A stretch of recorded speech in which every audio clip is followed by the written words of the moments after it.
Palabra y vida.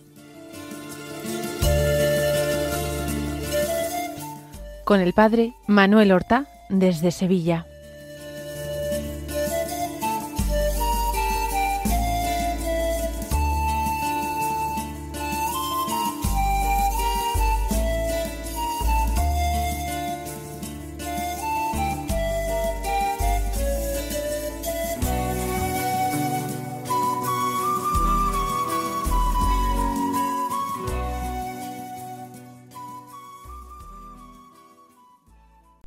En el nombre del Padre, y del Hijo, y del Espíritu Santo. Amén. Alabados sean Jesús y María. Muy buenos días, queridos amigos y queridos hermanos. Hoy es el viernes anterior a la solemnidad de la Epifanía, y este viernes es el segundo día del año, es el 2 de enero.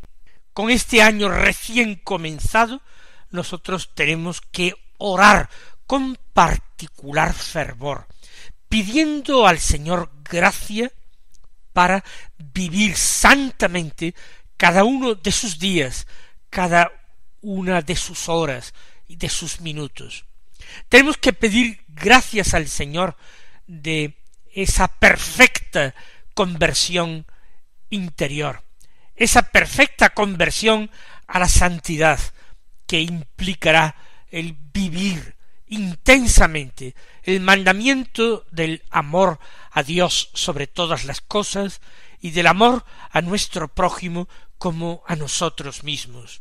La Iglesia celebra el 2 de enero la fiesta de los santos San Basilio Magno y San Gregorio Nacianceno. Ambos son dos de los grandes padres de la Iglesia del Oriente cristiano, padres de la Iglesia, pero ambos fueron extraordinariamente amigos desde su adolescencia, con una amistad que fue creciendo en intensidad y en espiritualidad. Nacieron en el año 330.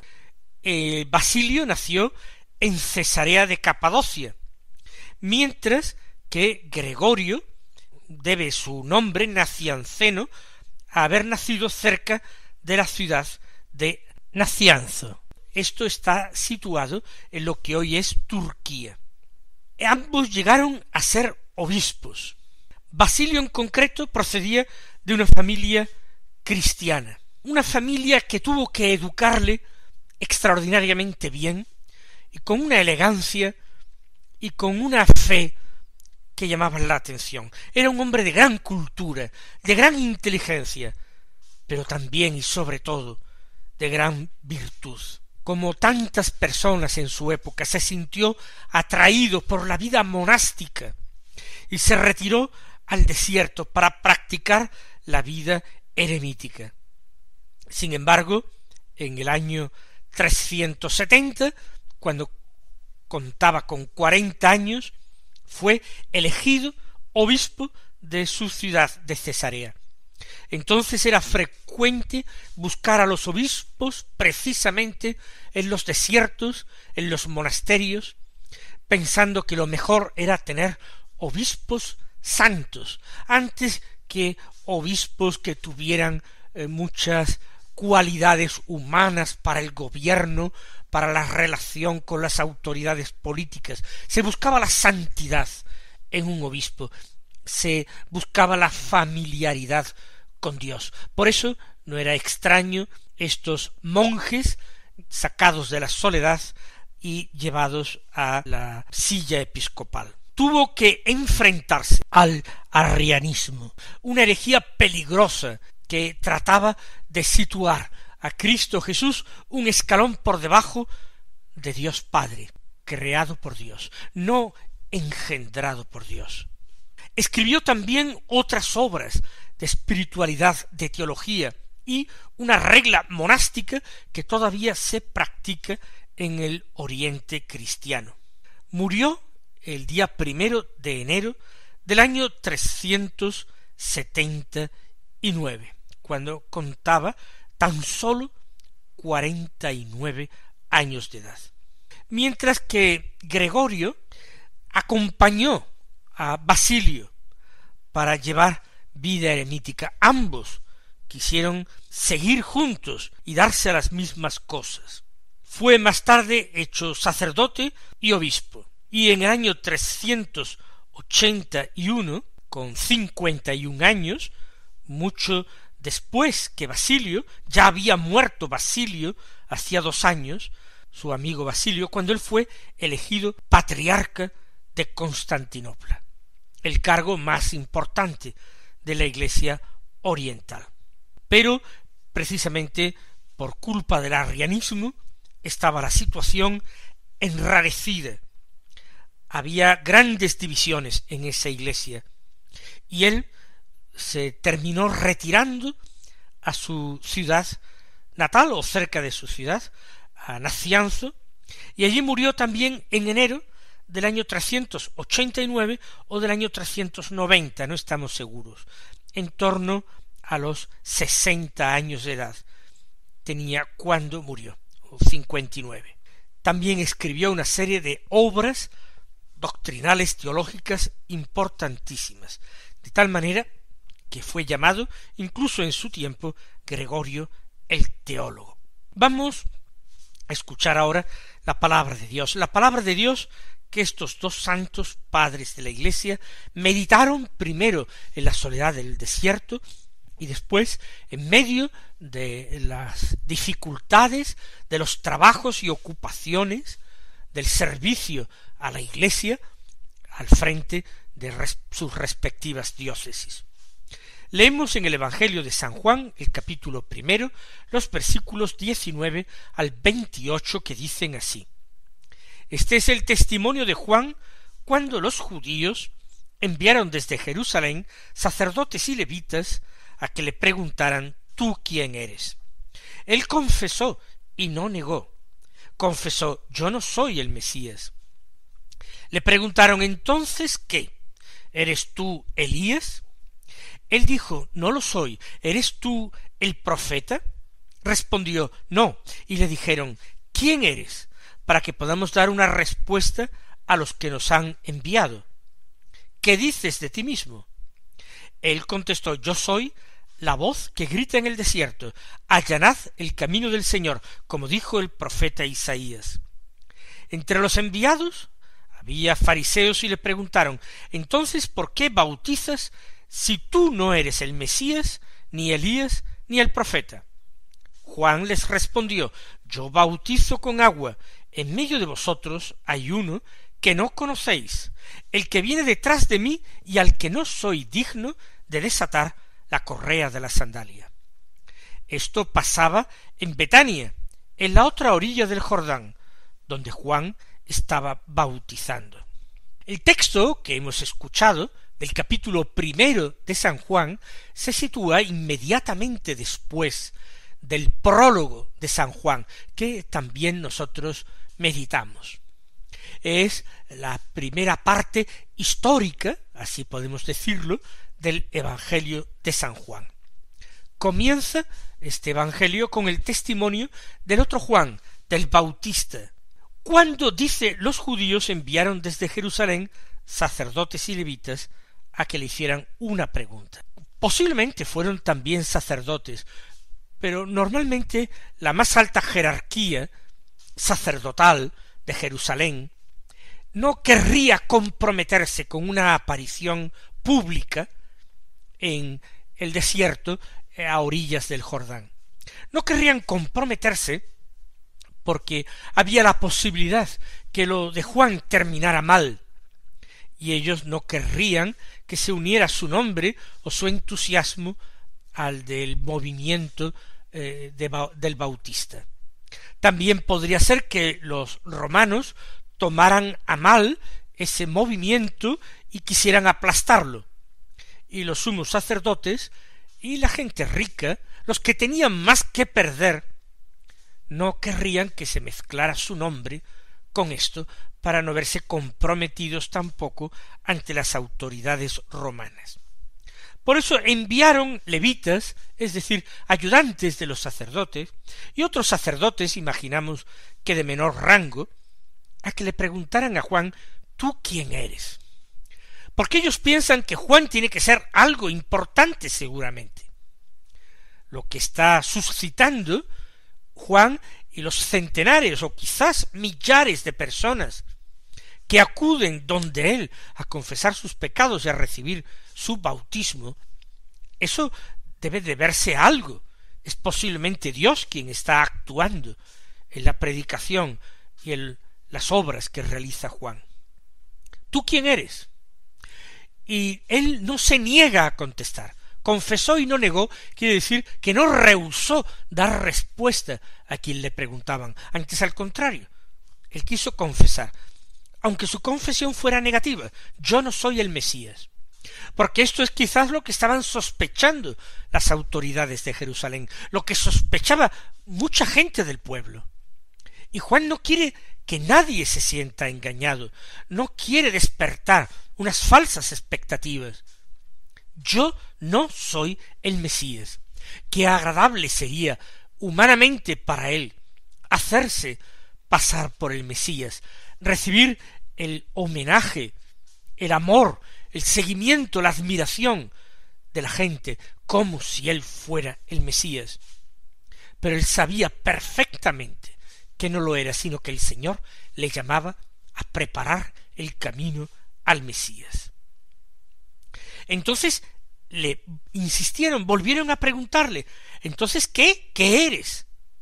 ¿Eres tú acaso Elías? Es decir, ese Elías que subió al cielo en carro de fuego y que nuestra tradición afirma que un día bajará y preparará al pueblo de Israel para la llegada del Mesías. ¿Eres tú Elías y no te hemos reconocido? Ciertamente pensarían, no es imposible, porque la apariencia de Elías, al menos durante una buena parte de su vida, fue también una apariencia selvática, hirsuta. Elías era un profeta como de fuego, y Juan también lo era.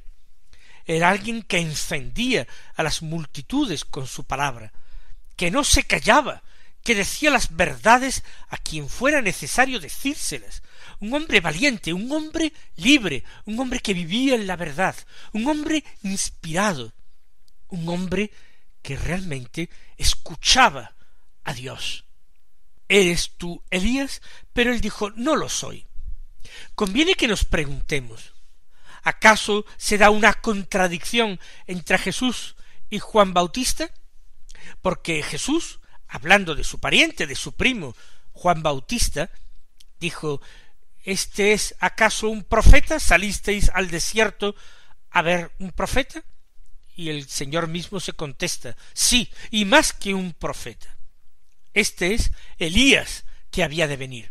O sea, Jesús dice que Juan Bautista es Elías, y Juan dice: yo no lo soy.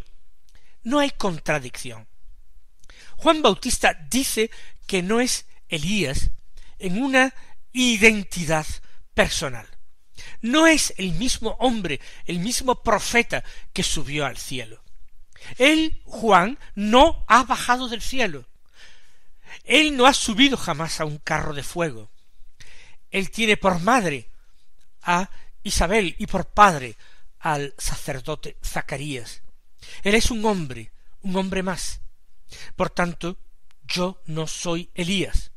Jesús, en cambio, se refería a la misión de Elías.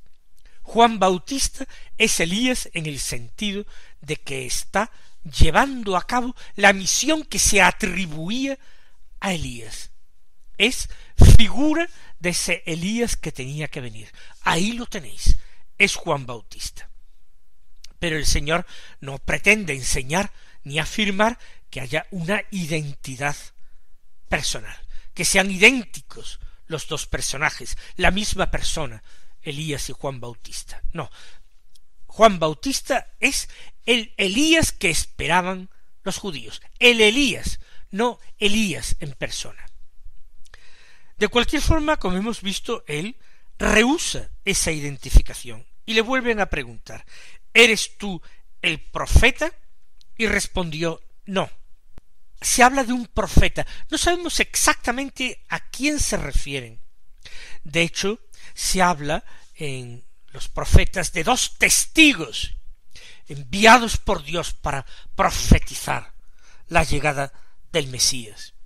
Uno sería Elías, sin lugar a dudas, pero podría haber otro personaje que anticipara la llegada del Mesías. Sin embargo, el Bautista dice: no. ¿Quién eres? Para que podamos dar una respuesta a los que nos han enviado. ¿Quién eres? Los sacerdotes de Jerusalén, el sumo sacerdote, está preocupado. Si se van detrás de él, si escuchan sus palabras, si lo convierten en un maestro, ¿quién es? ¿Qué acreditación tiene para actuar así, para hablar y para enseñar así? ¿Qué dices de ti mismo? Y él contestó: yo soy la voz que grita en el desierto. Han escrito los santos padres de la Iglesia precisamente esa diferencia entre ser la voz y ser la palabra. La palabra no es solamente un sonido, la palabra lleva un concepto. La palabra es pronunciada para formar en la mente de los hombres una idea, una realidad espiritual, interior, intangible. La voz es solamente el sonido que puede acompañar a la palabra, el sonido que precede a la palabra. La palabra es la inteligencia, la comprensión, el concepto de algo. La voz la acompaña y la precede. La voz llega al semejante, a otro hombre, a mi prójimo, y esa voz permite que en mi mente se forme el concepto, la palabra. Yo no soy el Mesías, soy la voz que grita en el desierto. Humildemente, Juan Bautista está diciendo que su misión no es tan importante. Él es como el perro del pastor, que ladra para reunir el rebaño. Así hace exactamente Juan.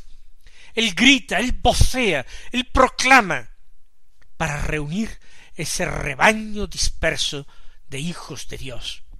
Un rebaño disperso que se prepararía de esta manera a acoger al Mesías que estaba ya allí en medio de ellos.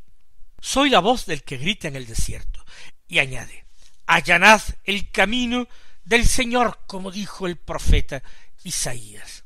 Hay que prepararse, y que prepararse interiormente, prepararse moral y espiritualmente. Hay que corregir los vicios, hay que arrepentirse de los pecados y proponer enmienda de ellos. De esta manera nosotros preparamos el camino, allanamos el camino del Señor. Vamos a pedirle hoy al Señor que nosotros que vivimos en su momento un Adviento intenso, ahora en Navidad podamos recoger con gozo los frutos de lo que sembramos, los frutos que el Señor permite que con la ayuda de su gracia produzcamos y recolectemos. Que el Señor nos conceda esa luz y esa gracia.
sigue diciendo San Lucas que entre los enviados había fariseos. ¿Cómo no? Podían ser extraordinariamente perspicaces, hábiles para la polémica, grandes retóricos para convencer. Enviaron fariseos, los sumos sacerdotes, para que examinaran cuidadosamente la vida y la enseñanza de Juan Bautista, por si veían algo que resultara desagradable, contradictorio, chocante o perjudicial simplemente para sus intereses. Y los enviados le preguntaron. Es típico de ellos. Quieren plantear preguntas que en ocasiones sean difíciles de preguntar. Procuran confundir a sus adversarios con esa calidad de retórica con la que están preparados. Le dicen a Juan: ¿por qué entonces tú bautizas si no eres el Mesías, ni Elías, ni el profeta? Si no eres ninguno de estos personajes importantes, ¿cómo es que te tomas esa atribución de practicar el rito bautismal para la penitencia y el perdón de los pecados? Y Juan les responde con una sabiduría divina, no aprendida en ninguna escuela rabínica, ni muchísimo menos, con esa sabiduría que Dios da a sus testigos, por lo cual sus testigos no tienen que preocuparse de pensar respuestas a las preguntas astutas que les sean dirigidas. Dice: yo bautizo con agua. Efectivamente, allí están en el Jordán. El rito del bautismo implicaba sumergirse en el agua, recordando el pueblo nuevo que salió de las aguas del Mar Rojo, pueblo libre. El que murió simbólicamente en el Mar Rojo era un pueblo esclavo. Pero en medio de vosotros hay uno que no conocéis, que viene detrás de mí, al que no soy digno de desatar la correa de las sandalias. Esto es lo importante. Mi bautismo sí puede ser incompleto, parcial, pero aquel a quien esperábamos ya está aquí, ya está en medio de vosotros. Y lo terrible es que vosotros no lo conocéis, a pesar de que estudiáis las Escrituras. A pesar de ello, viene detrás de mí y no sabéis quién es. ¿Cómo podréis recibirlo? Yo no soy digno de desatarle la correa de la sandalia, y se trata de un hombre santísimo y austerísimo. ¿Qué podría decir de los demás hombres? Juan termina diciendo: esto pasaba en Betania, en la otra orilla del Jordán, donde Juan estaba bautizando. Tiene la inmediatez de quien ha sido testigo de aquellos hechos. Mis queridos hermanos, que el Señor os colme de bendiciones y hasta mañana si Dios quiere.